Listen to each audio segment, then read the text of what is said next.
కూడా అనుకుంటున్నాను. కొన్ని అనుమానాలు అయితే అలాగే మిగిలిపోయి ఉన్నాయి. ఇంత పెద్ద ఎపిసోడ్లో ఇదంతా మీకెందుకు జ్ఞాపకం చేస్తున్నాను అని అంటే, ఇంత పెద్ద ఎపిసోడ్లో బంగ్లాదేశ్లో ఎక్కడో దాడులు జరిగాయి అని చెప్పి మాట్లాడిన పవన్ కళ్యాణ్ గారు, ఆంధ్ర రాష్ట్ర ఉప ముఖ్యమంత్రి పవన్ కళ్యాణ్ గారు, బంగ్లాదేశ్లో హిందువుల మీద దాడులు జరుగుతున్నాయి, ఒక్కడిని కూడా వదిలిపెట్టం వాళ్ళని అనుకుంటూ మాట్లాడారు. మంచిది, మేము కూడా ఆ రోజు ఖండించాం. మన దేశ ప్రజల మీద ఏ దేశంలో కూడా దాడులు జరగడానికి వీలు లేదు అన్నది మా స్టాండ్ కూడా. ఆ తర్వాత కూడా ఆయన ఒక పార్టీ సభను ఏర్పాటు చేసుకున్నారు. జనసేన జయకేతనమా ఏదో ఒక సభ, మీకు ఐడియా ఉంటుంది. ఆ సభలో కూడా ఆయన మాట్లాడుకుంటూ ఎప్పుడో కొన్ని సంవత్సరాల క్రితం అసదుద్దీన్ ఓవైసీ మాట్లాడిన మాటలను ప్రస్తావిస్తూ, మేము అన్ని మతాలను గౌరవిస్తాం, అందరినీ ప్రేమిస్తాం, ద సేమ్ టైం మా హిందువులకు జరుగుతుంది కాబట్టే ఇలా ఉన్నారు, కానీ ఇదే మీ ముస్లింలకు కానీ క్రైస్తవులకు కానీ జరుగుంటే దేశాన్ని మీరు ఏం చేసేవాళ్ళో అందరికీ తెలుసు అని మాట్లాడాడు. ఇప్పుడు నేను పవన్ కళ్యాణ్ గారిని ఒక మాట అడుగుతా ఉన్నా. 30 రోజులు మీరు పార్టీ అధ్యక్షులు, రాష్ట్రానికి ఉప ముఖ్యమంత్రి, అనేక శాఖలకు మంత్రివర్యులుగా ఉన్నారు. నోరు తెరచి ఒక్కసారంటే ఒక్కసారైనా మీడియా చిట్చాట్లోనైనా ప్రవీణ్ గారి కుటుంబానికి సానుభూతిని తెలియచేశారా? ప్రవీణ్ గారి కుటుంబానికి సింపతి, కనీసం ఒక మనిషి, సాటి మనిషి చనిపోయాడు, ఓహో బహుశా అక్కడ ఆవు చనిపోయి ఉంటే మాట్లాడేవాడు. మాట్లాడడమే కాదు, నడి రోడ్ల మీద ధర్నాలు కూడా చేసేవాడు. కానీ అక్కడ చచ్చిపోయింది ఒక పాస్టర్, అది కూడా ఆఫ్టర్ ఆల్ ఒక దళితుడు, కాబట్టి మాట్లాడలేదు.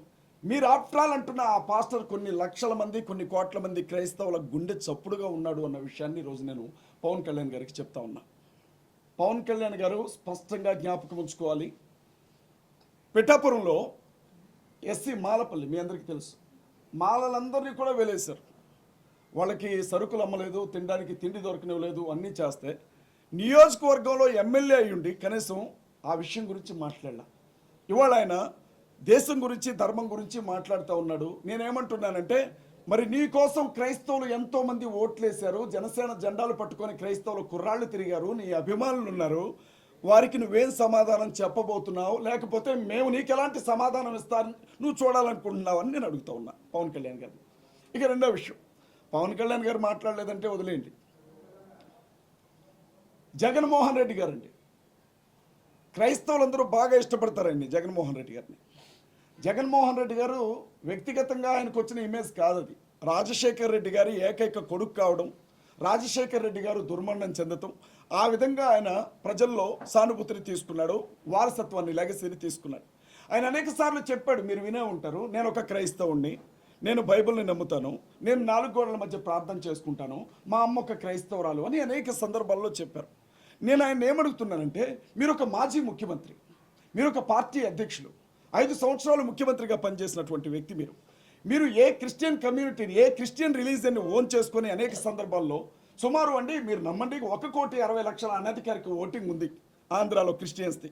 1,60,00,000 అనధికారిక ఓటింగ్. సర్టిఫికెట్స్లో చాలామంది హిందువులుగానే ఉన్నారు, కానీ వాస్తవంగా వాళ్ళు క్రిస్టియన్స్గా ఉంటారు. చాలామంది అనుకుంటారు మాలమాదిగలు మాత్రమే క్రిస్టియన్స్ అనుకుంటారు, అది తప్పండి. బీసీల్లో క్రిస్టియన్స్ ఉన్నారు, ఎస్టీలో క్రిస్టియన్స్ ఉన్నారు, కమ్మల్లో క్రిస్టియన్స్ ఉన్నారు, రెడ్లలో క్రిస్టియన్స్ ఉన్నారు, వెలమల్లో క్రిస్టియన్స్ ఉన్నారు, రిలీజియన్ పరంగా అనేక కులాల్లో క్రిస్టియన్స్ ఉన్నారు. వీళ్ళందరూ కూడా జగన్మోహన్ రెడ్డి గారిని మీ ఎవరేమనుకున్నా మావాడు అనుకొని పల్లకిలో తీసుకొని వెళ్ళి ముఖ్యమంత్రి పదవిలో కూర్చోబెడితే, మణిపూర్లో అంత పెద్ద విధ్వంసం జరిగినప్పుడు భారతీయ జనతా పార్టీకే మద్దతు పలికాడు తప్ప వ్యతిరేకంగా ఓటు వేయాల. అప్పుడే అందరి మనసు విరిగిపోయింది దాని మీద. కానీ తన సొంత రాష్ట్రంలో ఒక గొప్ప దైవజండు అనుమానాస్పద స్థితిలో చనిపోయి ఉంటే నోరు తెరచి, ఇది హత్యనా, ఇది యాక్సిడెంట్నా, నా తోటి క్రైస్తవులు, నన్ను గెలిపించిన వారు, నాకు అండగా నిలబడిన వారంతా ఏడుస్తున్నారు, ఏడవడమే తప్ప ఏమీ చేయడం చేతగాని వాళ్ళు, నేను మాట్లాడాలని ఒక్క మాట అంటే ఒక్క మాట కూడా జగన్మోహన్ రెడ్డి మాట్లాడలేదండి. నేను అడిగాను జగన్మోహన్ రెడ్డి గారిని, కనీసం ఇది 2 రాష్ట్రాల సమస్య అయిపోయింది. ఆ మనిషి ఏమో తెలంగాణలో బ్రతికే మనిషి, చనిపోయిందేమో ఆంధ్రాలో చనిపోయాడు. తెలంగాణ ప్రాంతంలోనికి ఆయన శవాన్ని తీసుకొని వచ్చినప్పుడు, నువ్వు పార్టీ అధ్యక్షుడిగా రాకపోయినావు, మాజీ ముఖ్యమంత్రిగా రాకపోయినావు, కనీసం ఒక క్రైస్తవుడిగా ఆ ఇంటికి సానుభూతి తెలపడానికైనా రాలేకపోయావు, నీ కాళ్ళేమైపోయాయని నేను అడుగుతా ఉన్నాయి వాళ్ళ జగన్మోహన్ రెడ్డి. నేను వాళ్ళు చెప్తా ఉన్నా, మాజీ ముఖ్యమంత్రి జగన్మోహన్ రెడ్డి గారు, వైఎస్ఆర్ కాంగ్రెస్ పార్టీ అధ్యక్షుడు జగన్మోహన్ రెడ్డి గారు, క్రైస్తవుల దెబ్బ ఎలా ఉంటుందో చూపిస్తాం, కాసుకోండి, సవాల్ చేసి చెప్తా ఉన్నా జగన్మోహన్ రెడ్డికి. ఇన్ని రోజులు భుజాల మీద నేను మోసినాం కదా, ఈ భుజాల మీద నుంచి నిన్ను నేల మీదకి ఎట్లా పడగొడతామో కూడా జగన్మోహన్ రెడ్డి చూసుకోవాలా. జగన్మోహన్ రెడ్డికి ఒక్క ఓటు కూడా పడనివ్వండి మేము చెప్తా ఉన్నాం. ఆంధ్ర రాష్ట్రంలో చాలామంది అనుకుంటున్నారు జగన్ డబ్బులు ఇచ్చి మీటింగులు పెట్టిస్తున్నాడు అని అనుకుంటున్నాడు. జగన్మోహన్ రెడ్డి గారికి 2 లక్షల కోట్లు 3 లక్షల కోట్లు ఆస్తున్న మా ఆత్మగౌరవం ఉందది మాకు వెంట్రుకతో సమానం.